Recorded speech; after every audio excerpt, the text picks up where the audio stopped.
If you think you're bad with money, this one's for you. Yeah, because no one's born good with money. You don't pop out of the womb going, buy, sell, nurse, give me cash. That's just not what happens. No, people think that somehow you are bestowed with this knowledge, and that's not how it works at all, is it? There is no money gene, and most people aren't taught this properly at school. Like, it's not taught properly. You're not taught investing, the psychology of money, and what you need to be successful. So how are you meant to have learnt this stuff? Yeah, because teachers are doing the best they can trying to help the young people trying to learn, but if as a society we don't have all these skills, how are we expected to know them when it's not part of what we're taught?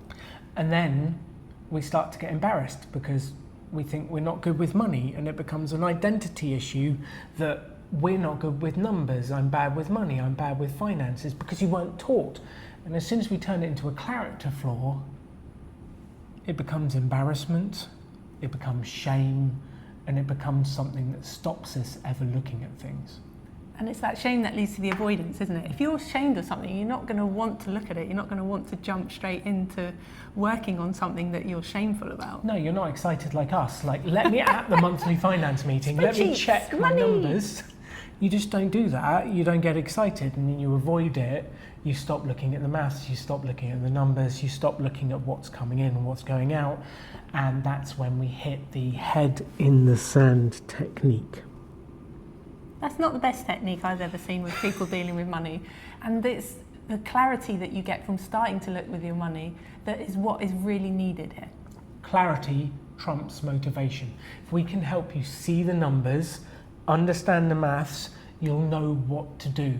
But most people don't even look at it. So that's step one. Remove the shame, remove the embarrassment. You weren't taught this. You are not broken. Everything is cool. You can learn how to be good at money, because that's what we've been doing for the last 5 or 6 years. Yeah, exactly. I mean, did you have any shame around when we first started looking at our money together? I had a bit of weirdness because I was running my own business. That meant some months I earned a lot, some months I earned nothing. I didn't know how to track it. I didn't know how to do it. I had weirdness for some time. It was only when I started to become a bit more successful with money that I was like, okay, we just need to measure it. That's when things really took off for us. But I had shame and weirdness for a long time, which I'm sure you remember. Oh, I remember. There's always so much emotion attached to it, isn't it? It's not just like, oh, money, and like follow the mechanics of it. The mechanics are easy. It's the emotions and the shame and the overwhelm that stop us from making progress, and that's happened to both of us.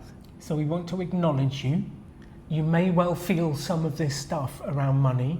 You may have debt that you're embarrassed about. You may have all sorts that you're embarrassed about, and that stops us from talking about finances, because in most cultures, British culture, Canadian culture, New Zealand culture, all around the world, we're taught that money's a taboo subject, and we shouldn't even talk about it. No, don't talk about that stuff. But how are you meant to get better at something that we're not allowed to talk about? Like, it just doesn't make any sense. You need to be able to talk about this stuff, and someone needs to go first in that conversation, and that's what we try and do with people, who say, look, this is what we're working on with our money, this is how we think about it, how do you think about it?